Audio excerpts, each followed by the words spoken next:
Das ist kein Streuner ohne Geschirr. Das ist der Vito. Und der gehört mir. Grüß euch, liebe Zuseher.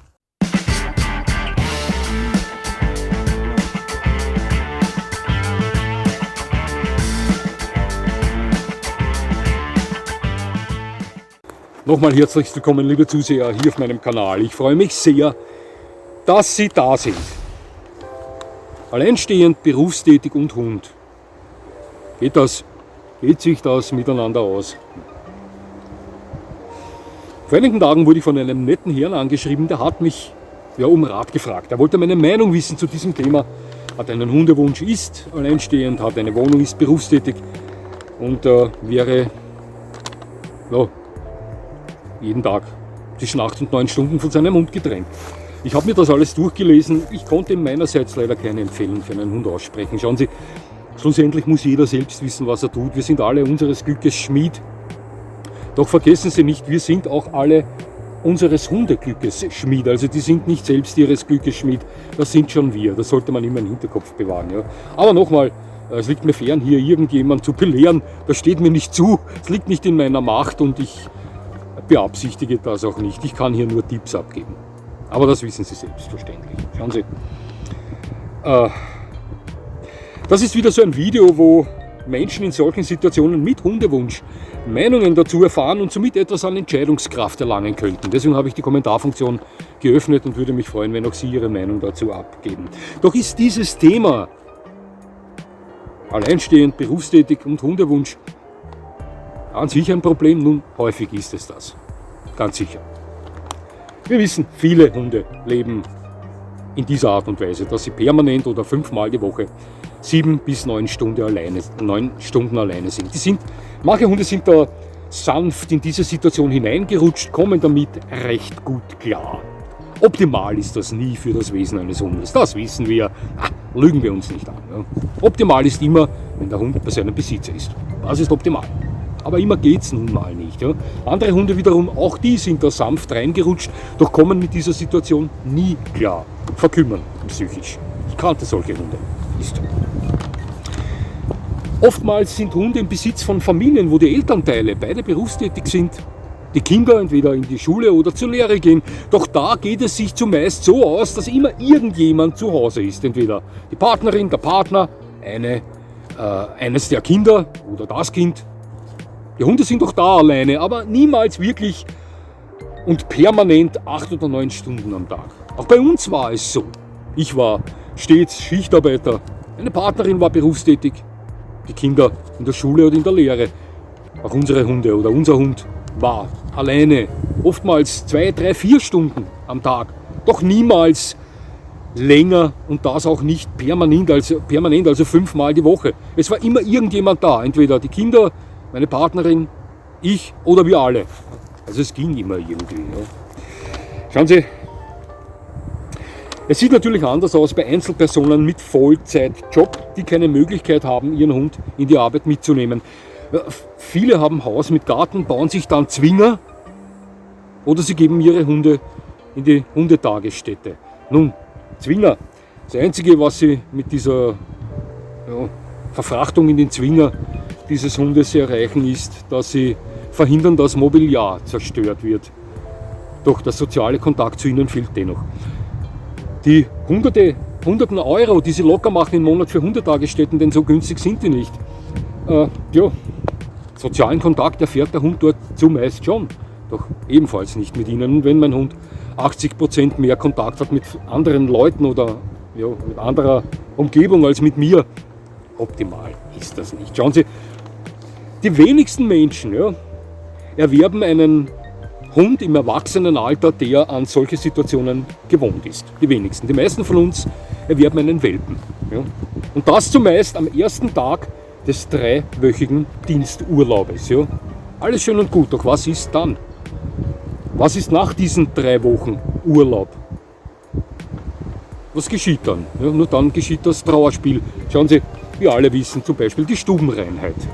Bei manchen Hunden ist die binnen 2 Wochen da. Andere Hunde benötigen 3, 4 Monate, bis sie wirklich stubenrein sind. Wenn Sie jetzt eine Einzelperson sind mit Vollzeitjob, die sich 3 Wochen Urlaub genommen hat, um den neu erworbenen Welpen zu Hause einzugewöhnen, 3 Wochen dafür Zeit hat, was ist dann? Also die Erfolge, die sie mit der Stubenreinheit erzielt haben, die verpuffen dann. Das sage ich Ihnen. Ganz sicher. Ja. Doch ist es nicht nur die Stubenreinheit, die hier zum Problem wird. Wohnungseinrichtungen, andere Gegenstände werden zerstört. Denn unsere Hunde schlafen zwar bis zu 20 Stunden am Tag, aber das tun sie nicht in einem Stück. Die sind auch sehr aktiv dazwischen. Junghunde hyperaktiv und genau in dieser Zeit sollten Sie als Besitzer diese Aktivität überwachen und in richtige Bahnen lenken. Denn sonst nimmt die Formen an, die sich dann in zerstörten Wohnungseinrichtungen, in zerstörten Gegenständen äußert. Klagelieder werden gesungen in ihrer Abwesenheit, weil sie nicht da sind und das ziemlich ausdauernd. Wir wissen das, dass das unsere Hunde können. Ja. Außerdem geht die geistige Reife völlig eigene Wege und oft nehmen die Hunde später psychisch etwas mit. Ist so. Es ist nicht leicht, als Einzelperson mit Vollzeitjob einen Welpen zu formen in eine Richtung, dass er dann einmal wirklich einen Top-Hund darstellt, der geistig gesund ist, glücklich ist. Das zuallererst.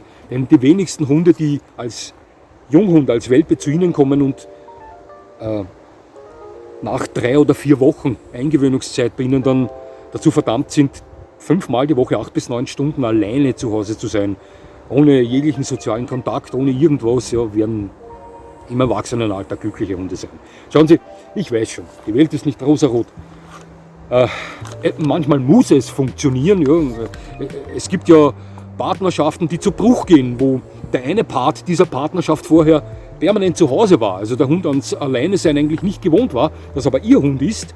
Jetzt geht diese Partnerschaft zu Bruch. Der Hund bleibt bei Ihnen und ist von einem Tag auf den anderen jetzt 8-9 Stunden alleine zu Hause. Ja, es muss irgendwie funktionieren, ich weiß schon. Aber generell ist eine Hundehaltung für Einzelpersonen mit Vollzeitjob, die keine Möglichkeit haben, ja, sich hier bei schnell mal Unterstützung zu holen, ist ziemlich schwierig. Schauen Sie, denken Sie dran, Sie gehen die Stiegen runter, es macht einen Schnalzer und Sie reißen sich die Achillessehne. Aua! Hat sich erst mein Bruder vor kurzer Zeit beim Fußballspielen zugezogen. Fürchterlicher Schmerz. Viele Leute fallen da bewusstlos um. Ich sah das bei uns im Gym, beim Kampfsporttraining einer meiner Kollegen, einen Schritt zurück. Tsching! Achillessehne gerissen, ein Superschwergewichtler mit 130 Kilo. Umgefallen, war bewusstlos. Wir weckten ihn auf, als er zu sich kam, hat er sich übergeben. Ein derartiger Schmerz. Die Achillessehne, die dickste Sehne im Körper. Achillessehne. Sie kommen ins Spital, werden operiert und können die nächste Zeit nur mehr mit Krücken gehen. Was tun Sie in dieser Zeit mit Ihrem Hund? Sie sind Einzelperson. Ja, klar. Jetzt kommen solche Hundepensionen ins Spiel oder Sie wissen schon, was ich meine. Aber das sind alles so Dinge, die erfordern schon eine gewisse Organisation. Es ist immer einfacher, wenn man ein Team ist, wenn man einen Hund hat, als wenn man eine Einzelperson ist. Nochmal. Ich möchte niemanden da draußen einen Hund absprechen oder ausreden, wenn Sie eine Einzelperson sind. Ja, schauen Sie, hören Sie.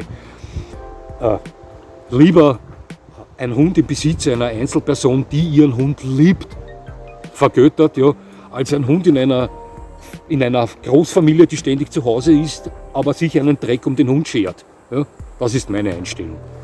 Ich kenne einen Fall hier in Neudörfel, von denen habe ich Ihnen erzählt, dieser wunderschöne Emsteff im Besitz einer Großfamilie, der ist den ganzen Tag im Garten alleine, um den kümmert sich niemand. Dieser Hund ist psychisch völlig fertig, sitzt mittlerweile nur mehr verärmt da, blickt zu Boden, stoisch, richtig, vor einigen Monaten sprang der noch herum wie ein Gummiball. Der ist fertig, der Hund braucht Beschäftigung, der braucht Gesellschaft, der gehört in die Familie hinein. Niemand schert sich einen Dreck um den. Der wird gefüttert, dem wird Wasser gegeben, aber das war's. Ja. Also wie gesagt, lieber ein Hund bei einer Einzelperson mit Vollzeitjob. Diese Person muss den Hund zwar täglich 8 Stunden alleine lassen, aber in der restlichen Zeit, wo diese Person bei diesem Hund ist er ein toller Besitzer. Ja, lieber so als ein Hund in einer Großfamilie, die den ganzen Tag zu Hause ist, aber sich einen Dreck um den Hund schert. Also das ist meine Einstellung dennoch. Ein Optimum ist es nicht, das wissen wir alle. Ja, also wie gesagt, es gibt natürlich die Möglichkeit mit den Hundetagesstätten und so weiter und so fort. Ja, aber schauen Sie, wenn wir Klartext reden, sprechen wir Klartext. Würde ich einer Person, die alleinstehend ist, einen Vollzeitjob hat, also 40-Stunden-Woche hat,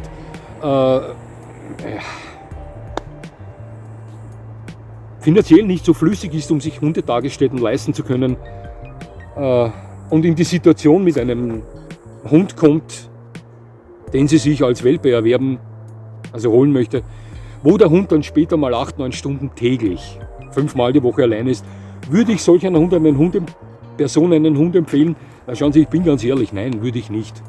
Optimal ist es nicht. Ja. Das heißt aber nicht, dass Sie jetzt ein schlechter Hundebesitzer sein würden. So habe ich das nicht gemeint. Das habe ich vorher schon erklärt. Ja, aber empfehlenswert ist es natürlich nicht. Es ist nicht optimal. Ist ganz klar. Ja, lieber Zuseher, das ist meine Meinung zum Thema. Also, wäre ich solch eine Person, würde ich mir höchstwahrscheinlich keinen Hund nicht nehmen. Hätte ich nicht irgendwie Hilfe von